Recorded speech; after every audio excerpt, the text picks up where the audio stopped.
Hello, hello, hello, beautiful strangers, and welcome back to another episode of You and Me and Her. When last we left off, a misunderstanding set further in and seemed to grow greater, but it just seems like it was just that, a misunderstanding, and not the darker subject matter that, well, was initially, can't even say alluded to because it was much more serious than that, basically accused of happening, but that seems to be past. We seem to be over the hill, over the hump, over the moon, over the large object in the distance. But anyway, let's get back into it, shall we? I hurry down the road beneath the red rays of the sunset. If I run, I can still make it in time for the play. Admittedly, I took a hell of a detour, but at least I've resolved that misunderstanding. Man, I'm so ashamed of myself for ever doubting Aoi or Yutaro. Of course, I'd still like to know why Aoi left the house, especially since she did it behind my back. I guess there's gotta be a good reason for it, right? Haru-chan's in the theater club. I can't rule out the possibility that the two of them are working on some kind of birthday surprise for me. Maybe I should pretend I didn't see anything. I hand in my ticket and head to the dark gymnasium. The play is yet to start, but most of the seats are full. All that's left is to wait for the curtain to rise. Shinichi, you're late. Yeah, I know. Something came up. See how he's not with you? Is something going on with her? If Miyuki's in surprise, then I probably shouldn't cop to what I saw just now. She's feeling sick today. She's sick? Don't worry, it's nothing serious. Miyuki's expression stiffens, but I wave away her concern. Just a minor fever. You know she's been under the weather lately. You should try calling her. Her phone's always out of service, though. Call your house phone, then. Seriously, you don't need to worry about... Please. The look in her eyes is dead serious. Weird. Why is she so insistent about this? Oh well, it's just one measly phone call, I guess. As requested, I take out my cell phone. Is this part of the birthday surprise? Confused, I call my empty house.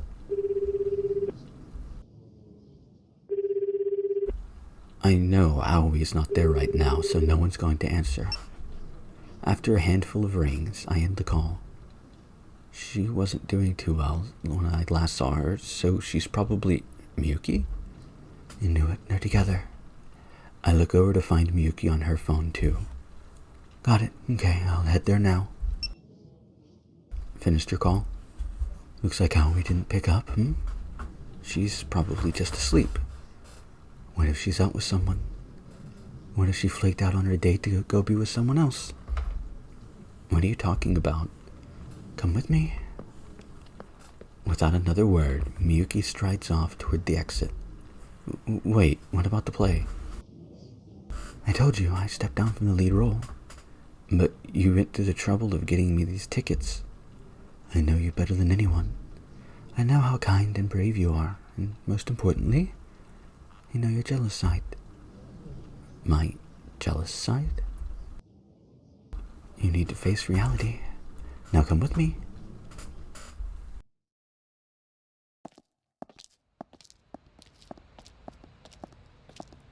We walk silently down the road. Miyuki's abandoned the performance just to drag me out here. She's so deadly serious, I can't even feel right making a casual joke. Something tells me that there isn't a birthday surprise after all. We head back down the road I took to get here. Then, when we finally arrive at Yutaro's family corner store, maybe Miyuki has the same misconception about Yutaro and Aoi. If so, I should probably go ahead and explain everything. Listen, to tell the truth, I stopped by here on my way to the performance just now. Aoi was supposed to be laid up in the bed with a fever, but I saw her stumbling out of the house. I thought maybe she was cheating on me. But that was all just a misunderstanding. You know, that Haru girl in your club, she... Oh, I know Haru, alright? Yeah? He's the problem. I don't get it. What's wrong with Aoi hanging out with Haru-chan? Wait, did you just say he? Just then, the automatic doors slide open. Shinichi. I'm so sorry, dude. Yutaro dashes outside and drops to his knees. What's going on? Never thought Ryujiro was that kind of guy. I have no excuse. What's going on with your brother? I don't get it. I always had my suspicions, but this just confirms it. Miyuki turns to me. Ryujiro is Haru-chan. Ryujiro is Yutaro's younger brother.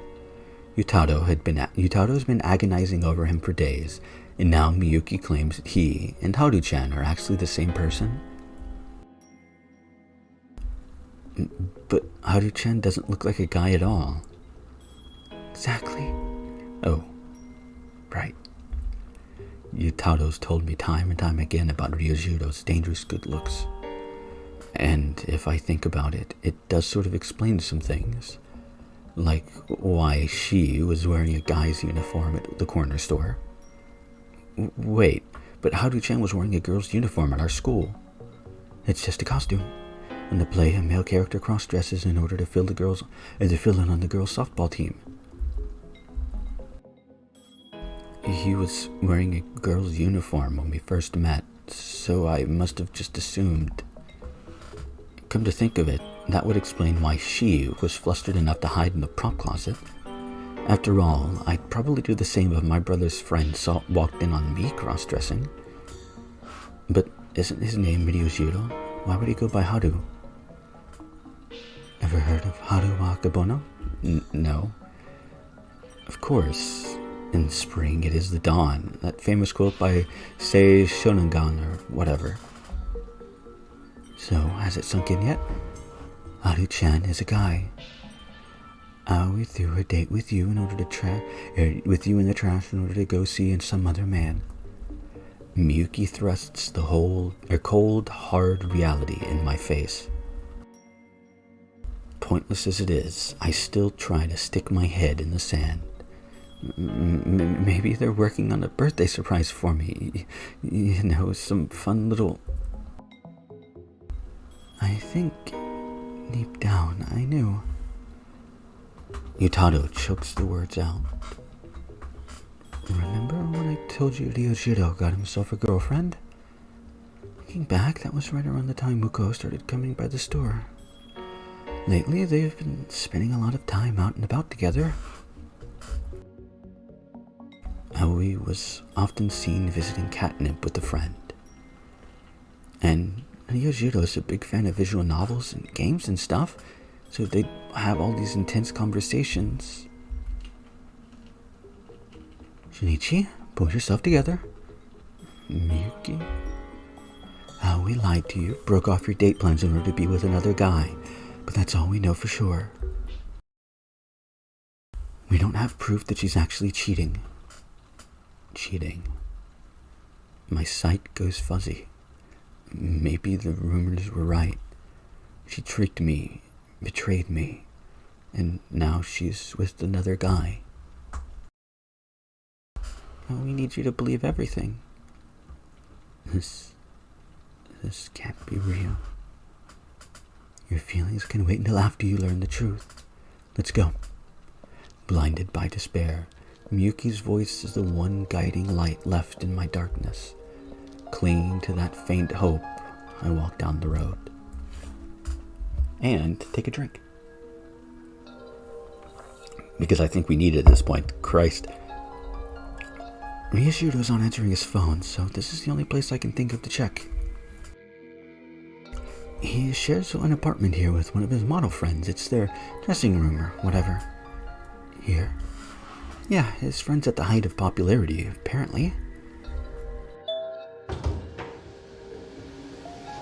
The elevator comes to a stop, and the doors open. The hallway is quiet, devoid of life, save for us. We creep down the hall, careful not to make a sound. Then Yutaro stops in front of a door. Apartment 804. You take the lead from here. The door key dangles from his fingers. Listen very carefully, Shinichi. It's not too late. We can still turn back. So, are you sure you want this? I wanted to believe in Aoi. Her words, her tears. Hell, I'm still desperate to believe her now. But Miyuki's right. I'm a jealous guy. I refuse to let the woman I love cheat on me with someone else. I take the key from Yutaro. It's cold and heavy, digs into my skin. My hand shakes, but there's no turning back now.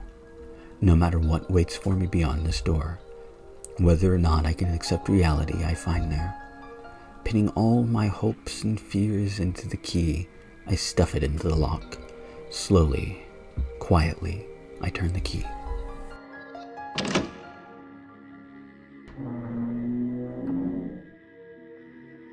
Slowly, quietly, the lock slides free.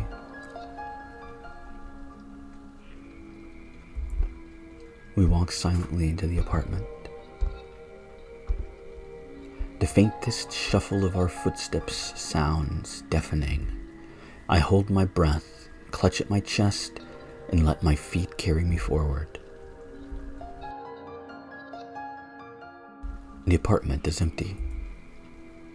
With all the high-end furnishings, I can't possibly imagine an ordinary high schooler living here. But either way, no one is here. Nobody in the bathroom, nobody hiding in the tub, no shoes by the door either. So they didn't come here? No, they definitely did. The tub is wet and the water from the faucet is still warm. Miyajudo left the corner store with Aoi, and at some point afterwards someone took a shower here. That's just circumstantial evidence. True, as of right now, we don't have any concrete proof. Yutaro, is it cool if I poke around? Whatever you want to do, buddy. I'd be lying if I said I wasn't scared, but maybe there's a chance I could find proof of her innocence. I nod silently. I don't want to look. I don't want to find anything, but I ignore the voice screaming in my head and dig around anyway, almost like I'm compelled by some invisible force. Huh? Miyuki? Miyuki jumps back, and I catch her in my arms. What's wrong? In there. Miyuki points at a trash can beside the bed. What's in there? It's enough to make her legs give out, apparently. I feel my vision grow fuzzy. If only I could just pass out instead. Shinichi? Go ahead. With Miyuki in my arms, my hands are a little full. In my stead, Yutaro slowly approaches the trash can. He groans. What is it? What's in there? Hey, Yutaro, tell me what's in there. Condoms. The word hits me like a punch to the gut. The package has been opened, but it's unused. This is the nail in the coffin, the final blow that makes my sight dim. The pain in my foot feels distant, like it's happening in some other world. Shinichi, hang in there. With her composure restored, this time Miyuki wraps her arms around me. It's too early to give up yet? I mean, we don't have any proof that Aoi's the one Aoi was definitely here. I slowly reached down to grab the thing I stepped on. My fingers are numb and trembling. I can barely even pick it up. Aoi is cheating on me.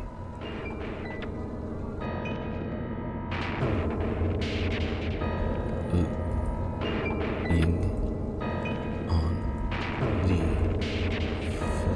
floor is a kitty hairpin.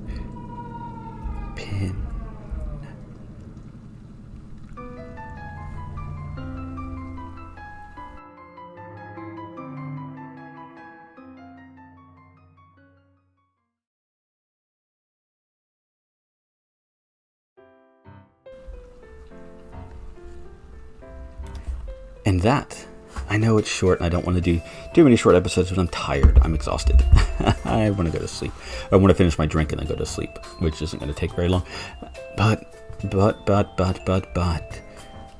I think it's safe to say that that's a hell of a bomb that's been dropped on us.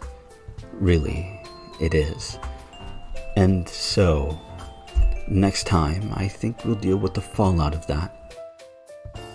And, well, I hope to see you all there.